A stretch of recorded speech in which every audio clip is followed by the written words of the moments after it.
The wars of conquest were over. The banners of 6 kingdoms now flew beneath the 3-headed dragon of Aegon I Targaryen. Only Dorne remained outside his authority, and after years of bloodshed, an uneasy peace had finally been reached. For the first time in generations, much of Westeros was united under a single ruler. But conquering a kingdom and ruling it were 2 very different challenges. Aegon quickly realized that fear alone could not hold the realm together. The dragons had won him a throne. They could not collect taxes. They could not settle disputes between rival lords. They could not judge criminals or feed hungry villagers after a poor harvest. To govern such a vast kingdom, Aegon relied on capable advisors. Among the most important was Orys Baratheon, his oldest companion and the first hand of the king. Orys had proven himself a brilliant commander during the conquest, but now his duties shifted from warfare to administration. Aegon also retained many experienced officials who had served the former kings. Rather than replacing everyone with loyal followers, he understood the value of continuity. If a lord governed well and accepted Targaryen rule, Aegon often left him in place. This practical approach reassured many nobles that surrender did not mean ruin. Although Aegon had only one throne, he had 2 queens. His elder sister, Visenya Targaryen, remained as formidable as ever. She preferred discipline over celebration. She inspected castles, reviewed defenses, spoke with commanders, encouraged vigilance. Many soldiers admired her because she demanded excellence from herself before expecting it from anyone else. Her younger sister, Rhaenys Targaryen, created a very different atmosphere. Her court was filled with musicians, singers, poets, and storytellers. She welcomed artists from across the realm. Petitions were often heard with kindness and patience. Common people found her approachable in a way they never found Visenya. The sisters rarely quarreled openly, but everyone noticed how different they were. Some nobles preferred Visenya's strength, others loved Rhaenys' warmth. The contrast between them would later influence their sons. For several years, Aegon and his queens had no children. Many worried. The Targaryen dynasty was still new. Without heirs, everything Aegon had built might collapse after his death. Then came joyful news. Rhaenys gave birth to a son. He was named Aenys I Targaryen. The kingdom celebrated. Bells rang in towns. Feasts were held.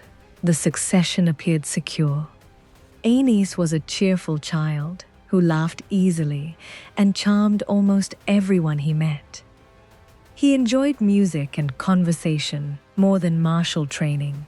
Many said he inherited his mother's gentle temperament. Yet whispers soon spread through the realm. Some questioned whether Aenys truly resembled Aegon.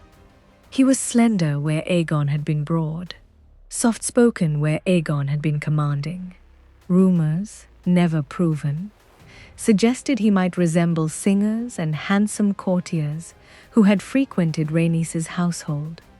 There was no evidence to support these claims, but gossip has always flourished in royal courts. Aegon publicly acknowledged Aenys without hesitation. To him, the boy was his heir.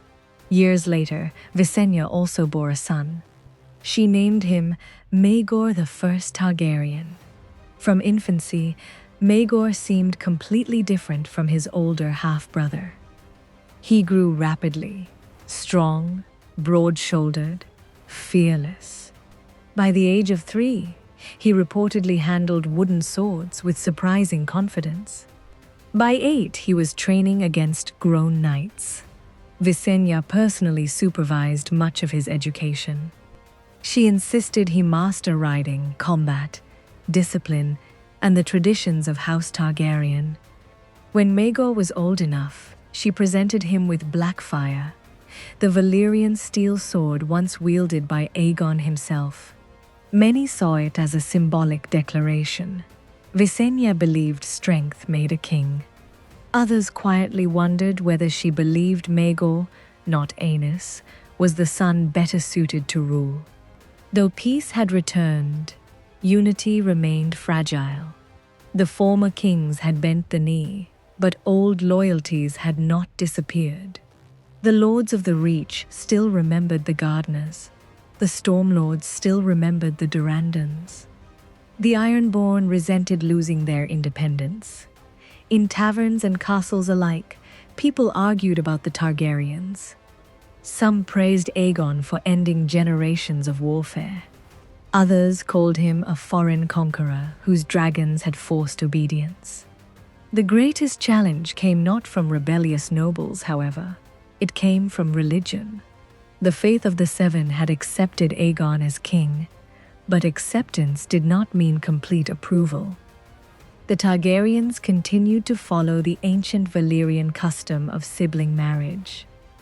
To the Faith, this was deeply troubling. The High Septon had tolerated Aegon's marriages because opposing three dragons would have been disastrous.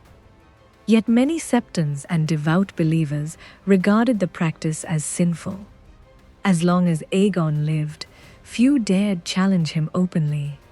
But beneath the surface, resentment slowly grew. That resentment would erupt after Aegon's death. As the years passed, Aegon ruled steadily. His dragons remained unmatched. His authority appeared absolute. His sons grew toward adulthood. To outsiders, the future looked secure. Yet beneath that calm lay the seeds of conflict. One prince was kind but hesitant. The other was bold but ruthless. One inspired affection. The other inspired fear. The realm did not yet know it, but the greatest danger to House Targaryen would not come from foreign enemies.